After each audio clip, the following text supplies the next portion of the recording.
어느덧 참 제자 시리즈에 드디어 대단원의 막을 내리는 시간이 왔습니다. 15번째 시간입니다. 지난 시리즈 이름 기억나세요? 하나님의 나라인 교회였습니다.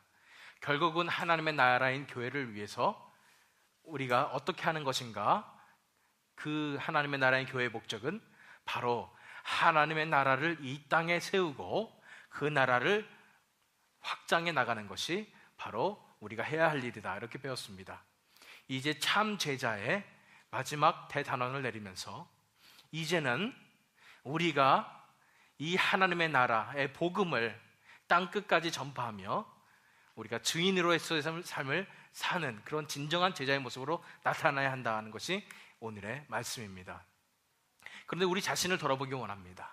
우리가 과연 증인의 삶을 살고 있는가? 혹시나 우리가 두려워서 또는 우리가 하나님 앞에 합당하지 못하기 때문에 증인의 삶을 살고 있지 못하는 것은 아닌지 돌아보시면서 이 시간에 어떻게 우리가 성경에 나온 그대로의 모습으로 증인의 삶을 살 수가 있는지, 또 어떻게 하는 것이 진정한 증인으로서 삶을 살고 어떻게 살 수가 있는지, 이런 부분에 대해서 다 함께 증인이라는 제목을 가지고 저 여러분이 함께해서 본문 말씀을 통해서 주시는 말씀을 나누도록 하겠습니다. 말씀드린 대로 참제자 시리즈 15번째 시간, 오늘은 증인에 대해서 살펴보는데요. 미리 광고 말씀을 드리면 이제 다음 주에는 종려주일, 그 다음에 성금요일 예배, 그 다음에 부활주일 예배 3개를 합쳐서 짧은 시리즈 십자가의 능력이라는 시리즈를 한 다음에 그 뒤에는 십자가 복음이라는 25개짜리 시리즈를 진행하도록 하겠습니다. 이 본문 말씀은 벌써 예수님이 이제 잡히시고 십자가에서 돌아가시고 부활하신 다음의 이야기입니다. 잡히시고 부활하시고 이 얘기는 예상하시겠지만은 십자가의 능력 시리즈를 통해서 우리가 살펴보겠습니다. 그래서 이제 부활한 다음에 마지막으로 제자들에게 예수님께서 대사명을 주시는 그런 장면입니다. 그런데 이 본문 말씀 여기 부분이요, 특별히 마가복음 16장 9절에서 20절에 대해서 제가 드릴 말씀이 있습니다. 많은 성경학자들이 이렇게 얘기합니다. 9절부터 20절까지는 사실은 마가가 쓴 내용이 아니다, 이런 얘기를 합니다. 왜냐하면은 그 가장 오래된 그런 사본에는 이 부분이 생략되어져 있어요. 없기 때문에 그 뒤에 2세기 중반 정도의 교회에서 이것을 보충하기 위해서 부활의 사건들을 압축해서 이렇게 집어넣은 것이다, 이렇게 얘기를 합니다. 그것이 맞든 틀리든 간에 중요한 것은 그렇게 했던 건 아니건 간에 이것은 분명히 하나님께서 주시는 말씀이요, 교회를 통해서 주신 말씀이랄지라도 이것은 하나님의 영감으로 쓰여진 성경이라는 것을 우리가 알아야 됩니다. 그럼에도 불구하고 이곳에 나와 있는 그런 부활의 기록이 우리에게, 또 이곳에 나와 있는 그런 대사명이 우리에게 중요한 것이기 때문에 그 본문 말씀을 살펴본다는 것을 우리가 먼저 기억하셔야 될 것입니다. 그런데 이 본문 말씀을 보시면은 예수님이 이렇게 지상명령을 주십니다. 15절 말씀을 보시면 또 이르시되 너희는 온 천하에 다니며 만민에게 복음을 전파하라. 너희는 온 천하에 다니며 만민에게 복음을 전파하라, 이런 지상명령을 내리십니다. 증인의 삶을 살라는 말씀을 주시는 거예요. 그런데 그 전 14절과 15절 사이에 커다란 간격이 있습니다. 14절에 보면은 예수님께서 처음 하시는 거에 뭐냐면은 그들의 믿음 없는 것과 마음이 완악한 것을 꾸짖으시니 그랬습니다. 왜냐하면 제자들이 부활을 믿지 못했기 때문입니다. 그래서 예수님께서 먼저 말씀하시는 거예요. 너희가 정말로 증인이 될 자격이 있는가? 너희들의 삶 속에서 증인이 될 자격이 없구나. 그래서 제자들을 책망하신 이 내용을 보면서 우리가 제자들의 상태를 통해서 우리 자신을 돌아보길 원하는 것입니다. 그래서 먼저 우리가 봐야 될 것은 증인의 삶을 살 수 없는 이유 3가지에 대해서 먼저 살펴보도록 하겠습니다. 증인의 삶을 살 수 없는 이유 3가지 중에 첫 번째는 바로 현실에 파묻힌 연약한 믿음입니다. 현실에 파묻힌 연약한 믿음입니다. 본문 말씀 14절에 보시면은 그들의 믿음 없는 것과 이렇게 말씀하셨습니다. 그 후에 11제자가 음식 먹을 때 예수께서 그들에게 나타나사 먼저 첫 번째 책망하신 게 그들의 믿음 없는 것과 믿음 없는 것을 책망하셨다는 거예요. 그런데 믿음 없는 것이라는 것을 원어 성경에 보면은 진짜 믿음이 없는 것이지만은 이 문맥상으로 볼 때 또 원어상의 뜻을 볼 때 믿음이 아예 없는 것이 아니라 믿음이 굉장히 연약해진 그런 상태를 얘기하는 것입니다. 왜 이 제자들의 믿음이 이렇게 연약해졌을까요? 이들이 너무나 큰 현실의 벽 앞에 부딪혔기 때문입니다. 어떤 현실이에요? 자기들이 따르던 선생님으로 따르던 메시아라고 믿던 그 예수님이 십자가에서 못 박히신 거예요. 자신이 완전히 무너지는 그런 사건이었습니다. 그러고 나니까 이스라엘 지도자들이 더 커 보입니다. 예수님보다 커 보이고요. 유대 지도자들이 더 커 보이고 로마 군병들이 더 커 보이고 사람들의 시선이 더 커 보이는 것입니다. 그 현실의 커다란 벽 앞에서 현실에 파묻혀버리는 그런 연약한 믿음이 되었다는 것입니다. 그렇기 때문에 이들이 증인의 삶을 살 수 없었다는 것입니다. 우리 자신의 모습을 돌아보기 원합니다. 우리 주변에 있는 이 현실들이 너무나 우리에게 크게 다가오진 않습니까? 특별히 경제가 어렵다 그러니까 이런 물질 만능주의의 세상이기 때문에 그런 부분에 있어서 우리가 주눅들고 우리가 현실에 파묻히지 않는지, 또는 우리가 증인의 삶을 살아야 되는데 그러다 보니까 용기가 안 나요. 왜요? 우리가 인간관계를 잃어버릴까 봐. 내가 이렇게 증인의 삶을 살다 보면은, 복음을 전하는 그런 삶을 살다 보면 사람들이 나를 멀리하지 않을까, 이런 두려움이 생기는 것입니다. 현실에 파묻힌 연약한 믿음을 가질 수 있다는 것입니다. 그런데 참 제자의 삶은 현실을 뛰어넘는 믿음을 가진 사람들입니다. 그 사람들은 진정한 증인의 삶을 살 수 있습니다. 왜요? 하나님께서는 이 현실을 뛰어넘는 분이시기 때문입니다. 하나님의 시각에서 이 세상 우리의 현실의 문제들을 살펴보시길 바랍니다. 하나님은 이 만물을, 온 우주를 창조하신 그 하나님이십니다. 하나님이 위에서 내려다보실 때는 현실이 아무리 커더라도 그것은 하나님 앞에 아주 작은 것밖에 되지 않는 것입니다. 우리가 하나님을 향한 믿음이 있을 때 이 현실이 너무나 커져 보이는 것이 아니라, 파묻혀 버리는 것이 아니라 현실을 뛰어넘는 그런 믿음으로 진정한 증인이 될 줄 믿습니다. 증인의 삶을 살 수 없는 이유 세 가지 중에 첫 번째가 바로 현실에 파묻힌 연약한 믿음이었어요.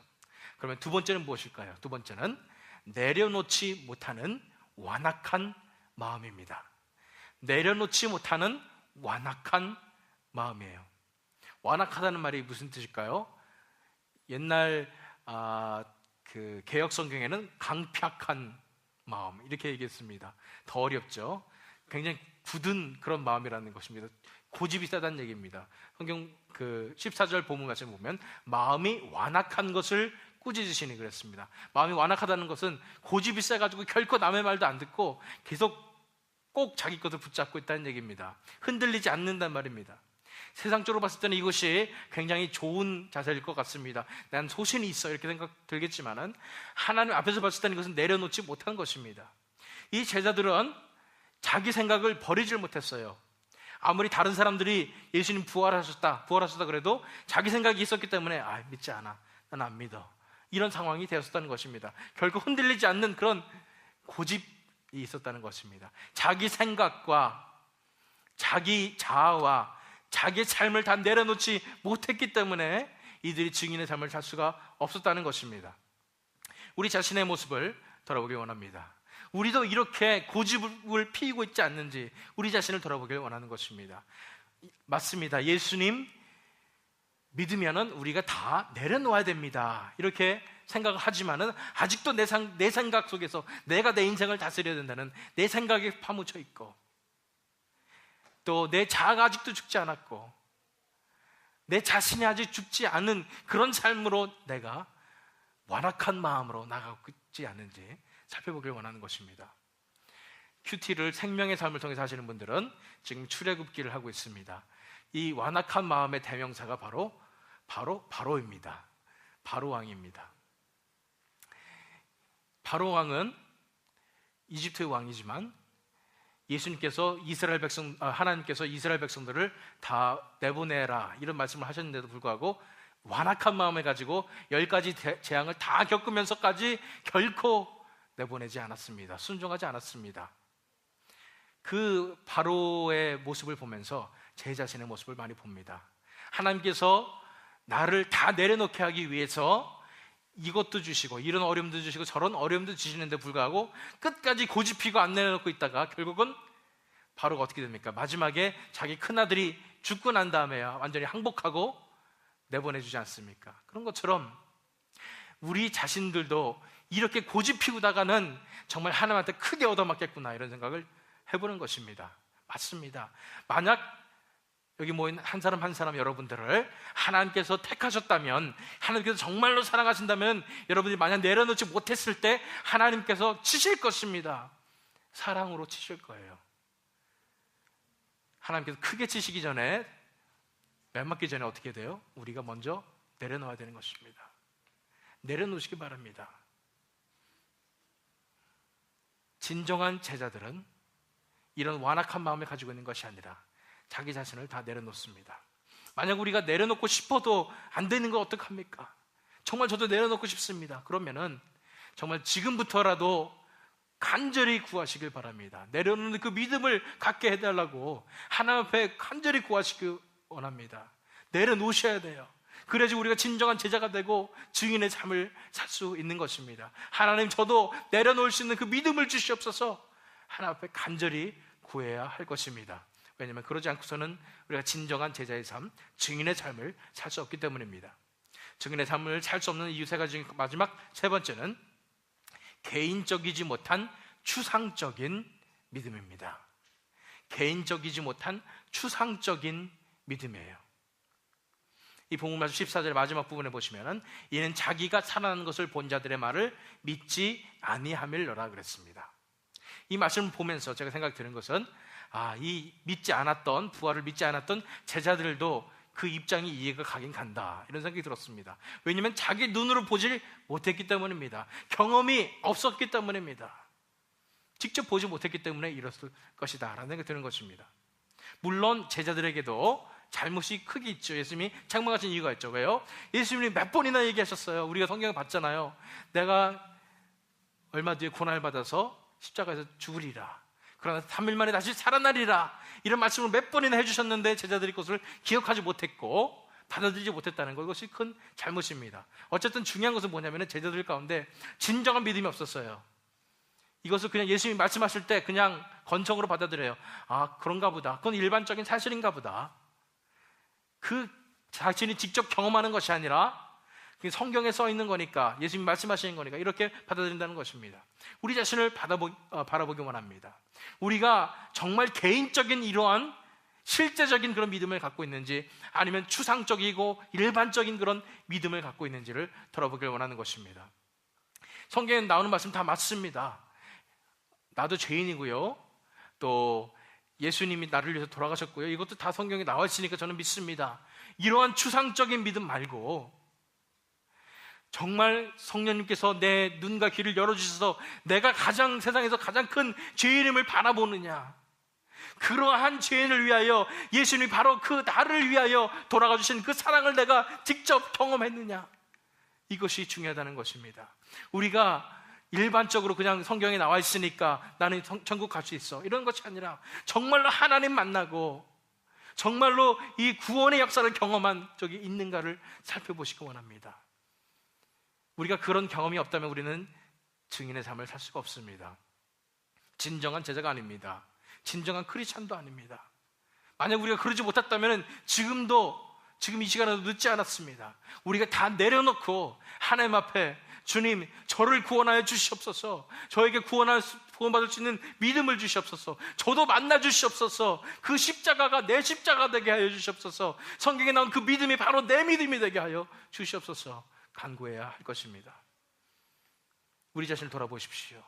우리가 혹시 현실에 파묻힌 연약한 믿음을 가지고 살고 있지 않는지, 내려놓지 못하는 그런 완악한 마음, 바로와 같은 완악한 마음을 가지고 있지 않은지, 우리가 개인적이지 못한 그런 추상적인 그런 믿음을 가지고 있지 않는지, 그러면서 살펴볼 부분이 있습니다. 뭐냐면 이런 증인의 삶을 살 수 없는 근본적인 이유가 있습니다. 가장 근본적인 것으로부터 우리가 시작하길 원합니다. 내가 왜 이렇게 복음을 전하지 못하지? 이런 생각하기보다 가장 근본적인 부분으로 돌아가시기 원합니다. 그것은 뭐냐면 자기 자신이 진정한 구원의 역사를 경험하지 못했다는 것입니다. 쉽게 말하면 내가 아직 나는 믿은 줄 알았는데 믿는 게 아니었다는 것입니다. 내 삶 속에 진정한 구원의 역사가 일어나지 않았다는 것입니다. 그렇기 때문에 내가 자꾸만 현실에 파묻혀서 연약한 믿음을 가지고 있고, 그렇기 때문에 자꾸만 내가 내려놓지 못하고 완악한 마음을 가지고 있고, 그렇기 때문에 내가 아직도 개인적으로 하나님을 만나지 못했다는 것입니다. 만약 여러분들 가운데서 정말로 내가 진정한 구원의 역사를 경험하지 못했구나 생각하시는 분들은 무엇보다도 이것이 중요합니다. 이것을 위해서 무릎 꿇고 하나님 앞에 기도하시기 원합니다. 우리가 간절히 기도를 드릴 때 하나님께서 분명히 우리를 눈을 밝혀주셔서 우리가 얼마나 죄악된 사람들인지, 하나님의 사랑이 얼마나 큰지, 예수 그리스도의 그 십자가의 능력이 얼마나 큰지를 우리가 개인적으로 직접 경험하게 될 줄 믿습니다. 그럼 우리가 정말로 간절하게 기도해야 될 것입니다. 왜냐하면 우리 명심할 점이 있어서 그렇습니다. 오늘의 명심할 점은 증인의 삶을 살지 못할 때 믿음 없음을 책망당하게 된다는 것입니다. 믿음 없음을 책망당하게 되는 것입니다. 14절 말씀 다시 읽는데요, 예수께서 그들에게 나타나사 그들의 믿음 없는 것과 마음이 완악한 것을 꾸짖으시니, 그렇습니다. 성경학자들이 이것을 보면서 굉장히 의외다 얘기합니다. 왠지 아세요? 이 믿음 없는 것, 마음이 완악한 것을, 이 사용된 단어가 제자들에게는 한 번도 사용한 적이 없으신 단어입니다. 다시 말해서 불신자들이나 아니면 예수님께서 싫어하시는 외식하는 바리새인들이나 이런 사람들에게나 쓰시던 그런 어휘를 제자들에게 쓰신 거예요. 너희들이 정말로 이러한 진정한 믿음을 가지고 있지 않으면 너희들은 정말 제자도 아니며 참된 크리스찬도 아니라는 말씀을 하시는 것입니다. 우리가 진정으로 예수님을 만나지도 않았는데, 내 속에 예수님의 생명이 끌어넘치지도 않는데 내가 믿은 것처럼 생각해서 다른 사람한테 복음 전하면 안 됩니다. 그래서 저는 반쪽짜리 복음 전하는 그런 교회들을 보면서 하나님의 마음이 느껴집니다. 그러면 안 돼요.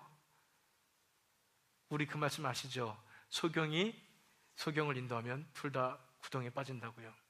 그 말씀을 예수님께서 풀어서 어떻게 말씀하셨냐면 마태복음 23장 13절의 말씀을 보면 화 있을진저 외식하는 서기관들과 바리새인들이여, 너희는 천국 문을 사람들 앞에서 닫고 너희도 들어가지 않고 들어가려 하는 자도 들어가지 못하게 하는도다. 우리 자신이 스스로가 정말로 내가 예수님을 경험했는가, 정말 예수님과 함께 동행하며 살고 있는가, 만약 그러지 못했다면, 그런데도 불구하고 내가 복음 전하려고 했다면 내가 지금 이런 일을 하고 있지 않는가, 나도 천국 못 들어가면서 다른 사람도 막고 이렇게 그냥 쉽게 예수님 믿으는데 이러면서 다른 사람도 천국 못 들어가게 막고 있지 않는가, 우리 자신을 돌아봐야 하는 것입니다. 예수님은 우리가 진정한 예수님을 경험하는 삶을 살지 못하고 있을 때 우리가 믿음이 없다고 하십니다. 그리고 이렇게 바리새인들을 책망하시는 것처럼 우리에게 믿음 없다고 책망하실 것입니다. 그래서 다시 한번 말씀드릴게요. 내 삶 속에서 정말로 이런 하나님의 역사가 일어나지 않고 있다, 내가 개인적으로 하나님을 만나지 못했다, 내가 진정한 믿음이 없는 것 같다, 내가 다 내려놓지 못했다, 그러면 무엇보다도 이걸 먼저 해결하시길 바랍니다. 십자가 앞에 엎드시기 바랍니다. 우리가 할 수 있는 것은 아무것도 없어요. 간구할 수밖에 없어요. 주님, 저를 불쌍히 여겨주시사 저도 구원받을 수 있는 구원의 믿음을 허락하여 주시옵소서. 지금 전폐하고 이거 하셔야 됩니다. 일주일이 걸리든 한 달이 걸리든 1년이 걸리든 이 기도 제목 하나 붙잡고 나가셔야 됩니다. 그러면 우리 지금까지 잘못된 믿음을 살펴봤어요. 그렇다면 진정으로 우리가 증인이 되는 그런 삶은 어떻게 살아갈 수 있을까요? 오늘 클루 말씀드립니다. 하나님을 실제적으로 경험하는 삶으로 나아가십시오.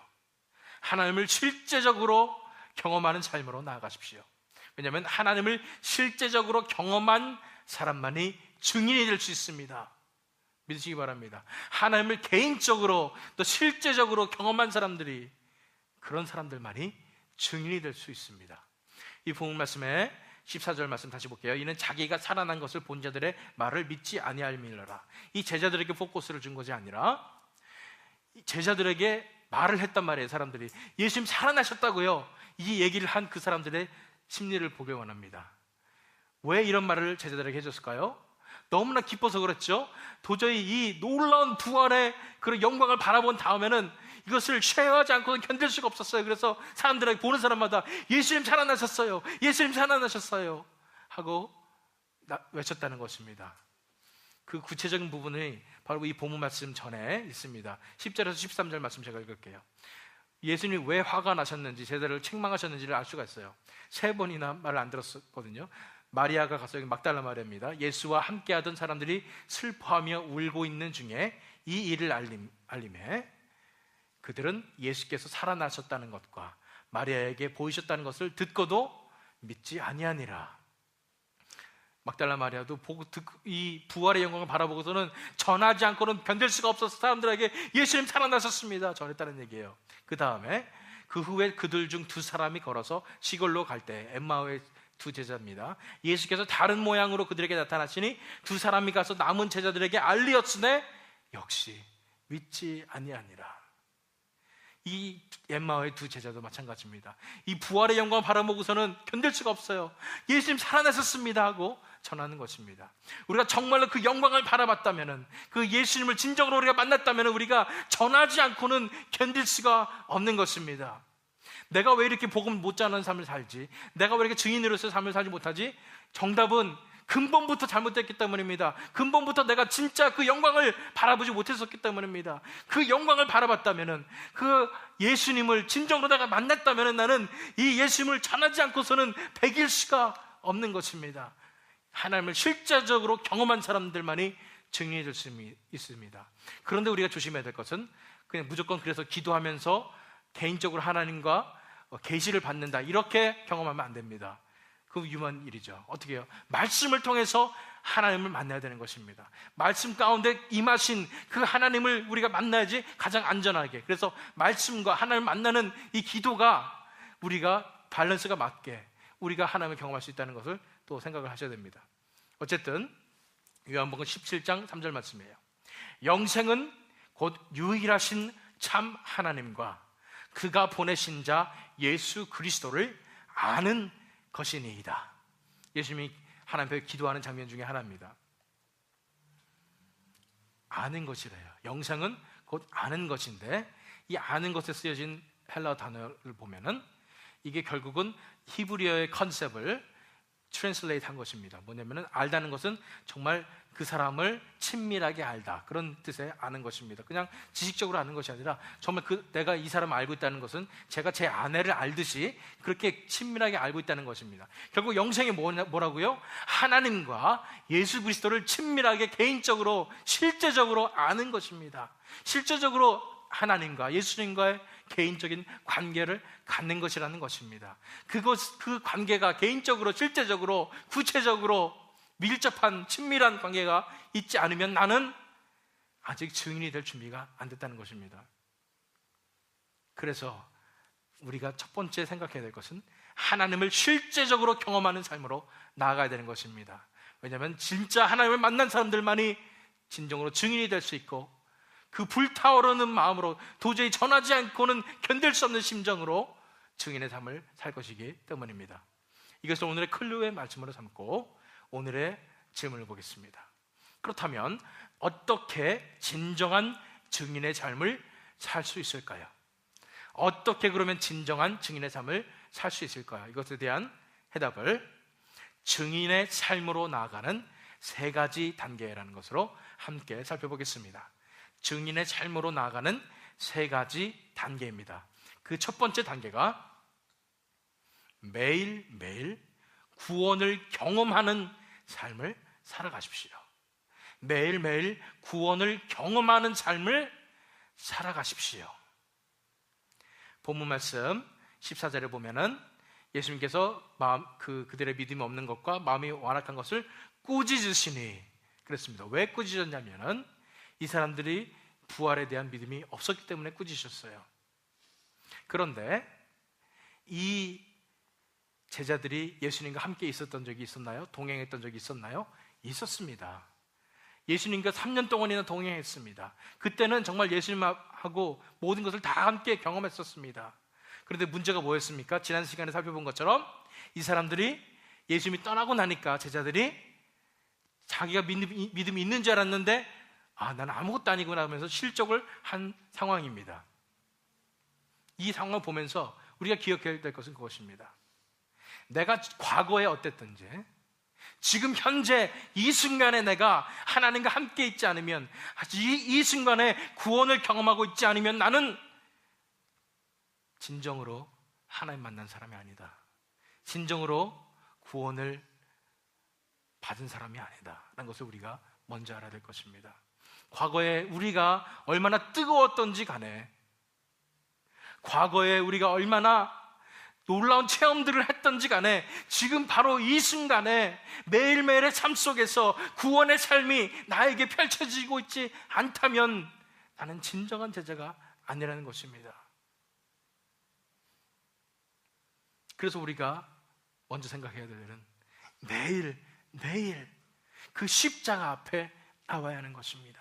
매일 내 자신이 죽고 이제는 예수 그리스도로 사는 그 삶으로 나와야 하는 것입니다. 매일 하나님의 임재 안에 거하는, 하나님의 나라 안에 거하는, 천국에 거하는 그 기쁨으로 살아가야 한다는 것입니다. 그냥 한번 옛날에 믿음 고백했으니까 나는 됐어가 아니라 그 믿음의 고백이 시작이며 그것이 점점 우리 속에서 더 커지는 믿음으로 다가와서 매일매일의 삶 속에서 이 구원의 기쁨을 누리며 매일매일의 삶 속에서 이 구원의 삶이 펼쳐지는 변화된 삶이 예수 그리스도의 인격으로 나아가는 우리가 되어야 된다는 것입니다. 사도 바울도 이렇게 얘기했습니다. 고린도전서 15장 31절, 형제들아 내가 그리스도 예수 우리 주 안에서 가진 바 너희에 대한 나의 자랑을 두고 단언하노니 나는 날마다 죽노라. 사도 바울이 얘기했습니다. 나는 날마다 죽노라. 우리가 처음 예수님 믿을 때만 우리 자신을 다 내려놓고 예수님을 받아들인 것이 아닙니다. 매일매일 날마다 우리 자신을 십자가 앞에 내려놓아야 되는 것입니다. 날마다 십자가 앞에 내려놓고 날마다 예수님께 내 인생을 드려야 되는 것입니다. 나는 날마다 죽노라는 사도 바울의 고백처럼 우리 매일매일 삶 가운데 그 구원의 기쁨 속으로, 구원의 삶 속으로 우리가 나아가야 하는 것입니다. 첫 번째 단계가 바로 매일매일 구원을 경험하는 삶을 살아가십시오라는 것입니다. 이것이 가장 첫 번째 단계며 이것이 돼야지 다음 단계로 나갈 수 있습니다. 두 번째 단계는 변화된 삶으로 온 세상에 하나님의 영광을 나타내십시오 라는 것입니다. 변화된 삶으로 온 세상에 하나님의 영광을 나타내십시오. 본 말씀 15절 말씀 보시면은 또 이르시되 너희는 온 천하에 다니며 만민에게 복음을 전파하라 그랬습니다. 원어 성경에 보면은 온 천하, 이것을 우주라는 그런 단어라고 보시면 됩니다. 그리고 만민에게는 사실은 그 피조물입니다. 모든 피조물에게. 좀 더 큰 의미를 보세요. 온 우주를 다니며 모든 피조물에게 복음을 전하는 것이 바로 이 제자들의 사명이다 이렇게 말씀하시는 겁니다. 다시 말해서 하나님께서 창조하신 이 모든 세계 가운데 하나님의 영광을 나타내는 것, 하나님의 빛을 나타내는 것이 바로 제자들의 삶이라는 것입니다. 사명이라는 것입니다. 그럼 어떻게 빛을 나타내요? 우리의 변화된 삶으로 빛을 나타내는 것입니다. 세상에서 가장 큰 기적이 있습니다. 어떤 것이 가장 큰 기적일까요? 제가 변화된 것입니다. 제가 바뀐 것입니다. 나 같은 죄인이 바뀐 것입니다. 여러분 주위의 사람들이, 여러분 같은 분들이, 죄송합니다 이렇게 말씀드려서 죄송하지만 여러분 같은 분들이 변화된 모습을 보면 그제서야 하나님을 알게 될 것입니다. 우리의 변화된 삶은 무엇의 결과입니까? 우리가 열심히 노력해서 변화됩니까? 아닙니다. 우리가 매일매일 구원의 삶을 살아가게 될 때에, 매일매일 하나님 앞에 나아갈 때에, 매일매일 천국의 삶을 살면서 나아갈 때에 하나님의 그 영광의 빛이 우리 속에 비춰져서 우리가 그 하나님의 영광의 빛을 반사하게 되는 것, 이것이 바로 변화된 삶이라는 것입니다. 마치 해가 달에게 비쳐서 그 햇빛이 달에 반사되어서 우리 달이 빛을 발하는 것처럼 우리가 하나님의 영광 가운데 살아가게 될 때에 그 하나님의 영광의 빛이 우리의 삶을 통해서 나타나는 것, 이것이 바로 우리가 하나님의 영광을 나타내는 그런 삶이라는 것입니다. 그것이 가장 우리가 전할 수 있는 가장 큰 복음이라는 것입니다. 우리가 변화되는 것은 하나님만이 하실 수 있는 기적입니다. 그 기적으로 말미암아 세상 사람들이 하나님을 알게 될 것입니다. 하나님의 영광을 보게 될 것입니다. 예수님도 이런 말씀하셨잖아요. 마태복음 5장 16절 말씀입니다. 이같이 너희 빛이 사람 앞에 비치게 하여 그들로 너의 착한 행실을 보고 하늘에 계신 너희 아버지께 뭐를요? 영광을 돌리게 하라. 열심히 착하게 살아라, 이 말씀이 아닙니다. 뭐예요? 우리 빛이 어디서 와요? 하나님께서부터 오는 것입니다. 하나님의 영광의 빛이 우리 속에 비칠 때에 우리의 변화된 그 삶을 통해서 하나님께서만 하실 수 있는 그런 변화의 능력을 통해서 그것을 보고 모든 사람들이 하나님 앞에 영광 돌릴 수 있게 되는 것, 그것이 바로 제자로서의 증인의 삶이라는 것을 아셔야 될 것입니다. 우리의 변화된 삶으로 온 세상에 하나님의 영광을 나타내는 것, 온 세상에 그 하나님의 영광의 빛을 비추는 것, 그것이 바로 우리의 증인이 된 삶입니다. 마지막으로 증인의 삶으로 나아가는 세 가지 단계 중에 마지막 세 번째는 뜨거운 하나님의 마음을 가지고 담대히 증거하십시오 라는 것입니다. 뜨거운 하나님의 마음을 가지고 담대히 증거하라는 말씀입니다. 본 말씀에 복음을 15절 말씀 마지막 보면 만민에게 복음을 전파하라 그랬습니다.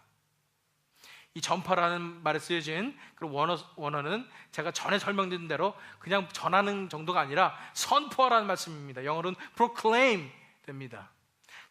담대하게 복음을 선포하는 것입니다. 그런데 정말로 우리가 매일매일 구원을 경험하는 삶을 살게 될 때, 매일매일 십자가 앞에 무너지며 회개하며 매일매일 내 자아가 죽고 예수 그리스도로 사는 그 삶을 매일매일 살아가게 될 때 우리 삶에 변화가 나타나며 하나님의 영광이 나타나게 되는데, 가장 큰 변화는 뭐냐면 바로 우리가 하나님의 마음을 받게 된다는 것입니다. 우리가 하나님의 마음을 받기 때문에 우리 속에서 도저히 전하지 않고는 배길 수 없는 그런 하나님의 열정이 생기는 것입니다. 세상 사람들을 바라보면서 안타까운 마음이 생기는 거예요. 이 사람들도 정말 이 하나님 알아야 되는데, 내가 경험한 이 하나님 알아야 되는데, 그 사랑 알아야 되는데, 주위에 있는 형제 자매들을 보면서 이 사람도 정말 이거 경험했으면 좋겠다, 그런 뜨거운 하나님의 마음을 가지게 된다는 것입니다. 제가 하나님의 마음인가 아닌가 구별하는 것 중에 하나가 이것입니다. 내 마음속에 정말 뜨거운 내 열정이 아니라 하나님의 열정이 넘치고 있는가, 하나님의 사랑이 넘치고 있는가, 그런 뜨거운 하나님의 마음을 가지고 우리가 어떻게 한다고요? 우리 속에 임하셨던 그 하나님을 담대히 증거하는 것입니다. 내가 내 속에 임했기 때문에 내가 만들어낸 스토리가 아닙니다. 그 성경에 나와 있는 말이 아니라 성경에 나와 있는 그 말이 바로 내 말이기 때문에 정말 내가 경험한 그 놀라운 하나님을, 뜨거운 하나님의 열정과 하나님의 사랑을 가지고 담대히 증거하는 것, 이것이 바로 증인으로서 우리가 살아가는 삶이라는 것입니다. 잘 아시는 말씀, 사도행전 1장 8절 말씀입니다. 오직 성령이 너희에게 임하시면 너희가 권능을 받고 예루살렘과 온 유대와 사마리아와 땅 끝까지 이르러 내 증인이 되리라 하시니라. 성령님께서 우리 속에 임하시면은 성령님께서 우리에게 권능을 주시는데, 이 놀라운 하나님의 마음으로 그 권능을 통해서 우리가 전하지 않고는 배길 수 없는 그런 하나님의 뜨거운 마음을 가지고 담대히 우리가 복음을 전할 수가 있는데, 바로 증인으로서 복음을 전하는 것입니다. 증인은 뭐예요? 내가 경험했기 때문에 그것을 다른 사람에게 얘기해 줄 수 있는 것입니다. 내가 내 속에서 정말 하나님의 사랑이 너무 끌어넘치기 때문에 그걸 참지 못해서 다른 사람들에게 전해주는 것, 그것이 참 증인의 삶이라는 것입니다. 저희 가족이 얼마 전에 월남국수집을 갔는데요, 어떤 분이 소개시켜 주셨어요. 새로운 월남국수집 좋은 데 있다. 그래서 한번 가봤는데 참 좋더라고요. 왜 소개해 줍니까? 그 속에서 전하지 않고는 배길 수 없기 때문에, 너무 좋은 것을 만났기 때문에 그렇습니다.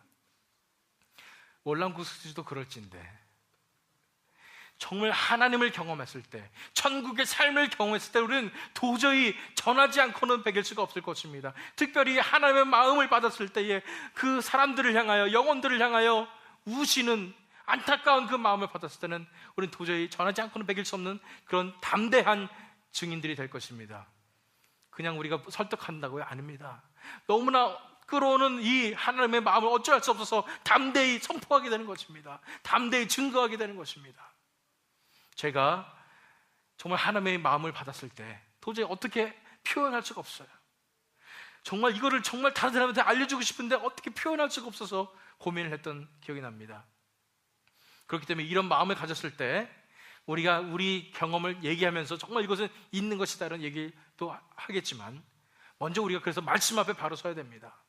말씀 안에서 어떻게 내 삶이 이렇게 변했는지를 알아볼 줄 알아야 됩니다. 그래서 우리가 성경 공부도 하고요, 주일날 예배 드리면서 말씀을 듣는 것입니다. 그러면서 우리가 신학적으로 기초가 잘 잡혀갈 때 우리가 전하는 이런 복음의 능력이 더 크게 배가 될 줄 믿습니다. 어쨌든 간에 우리 삶에서 뜨거운 그 하나님의 마음을 가지고 안타까운 마음으로 담대히 증거해야 된다는 것 기억하시기 바랍니다.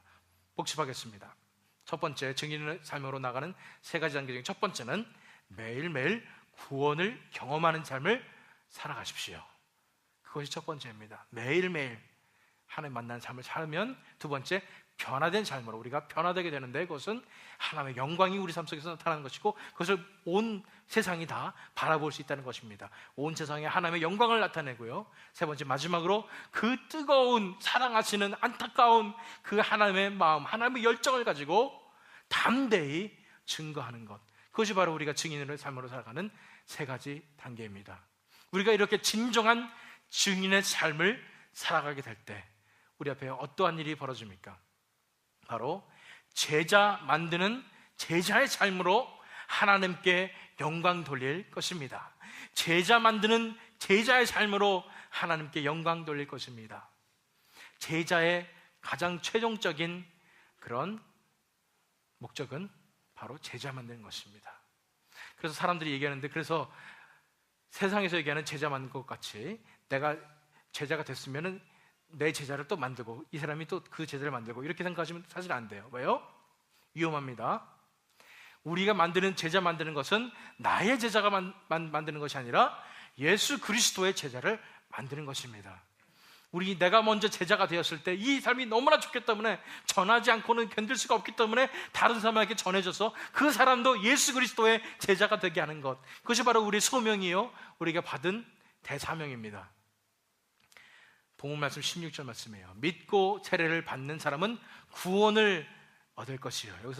그래서 이 말씀 잘못 해석해서 세례를 받아야지 구원받는 것이다 이렇게 생각하시면 안 되고요, 이 세례를 언급한 이유는 뭐냐면 세례의 의미입니다. 뭐예요? 내가 내 자신이 죽고 이제 예수로 다시 사는 그 삶을 받아들였을 때 정말로 우리가 구원을 얻는다는 것입니다. 이런 구원의 역사, 하나님께서만 하실 수 있는 이런 구원의 역사가 일어난다는 것입니다. 이들이 정말로 제자가 되는 것입니다. 나뿐 아니라, 나만 제자가 아니라 이제 나의 삶의 증거를 통하여, 내가 증인된 삶, 나의 증인된 삶을 통하여 어떻게 된다고요? 이 사람들이, 내가 사랑하는, 내가 기도했던 그 사람들이 역시 예수 그리스도의 제자가 된다는 것입니다. 마태복음 28장 19절에서 20절 말씀입니다. 우리 지상명령입니다. 그러므로 너희는 가서 모든 민족을 제자로 삼아 아버지와 아들과 성령의 이름으로 세례를 베풀고 내가 너희에게 분부한 모든 것을 가르쳐 지키게 하라. 볼지어다 내가 세상 끝날까지 너희와 항상 함께 있으리라 하시니라. 이것이 바로 우리의 제자로서의 궁극적인 사명입니다. 우리 같은, 먼저 하나님을 우리가 경험한 제자로서 우리 같은 그리스도의 제자들을 만들어가는 것, 그래서 그들이 교회를 이루고 그들이 하나님의 나라를 이루어서 하나님의 나라가 확장되어져 가는 것, 그것이 바로 궁극적으로 우리의 사명이라는 것입니다. 우리가 우리 힘으로 이것을 감당할 수 있나요? 아닙니다. 마지막에 나왔잖아요. 내가 세상 끝날까지 너희와 항상 함께 있으리라. 바로 예수 그리스도께서 지켜주시는 그런 삶을 통해서 우리가 이런 제자를 만드는 사명을 감당할 수 있습니다. 먼저 우리가 제자가 되었을 때에 우리 속에서 하나님께서 역사하여 주셔서 우리의 변화된 삶을 통하여, 또한 우리의 증거를 통하여, 우리의 증언으로 말미암아, 우리의 선포로 말미암아 사람들이 예수를 믿고 구원을 받고 또한 예수 그리스도의 제자가 되는 것, 그것이 바로 우리가 참 제자로서 해야 할 일이라는 것입니다.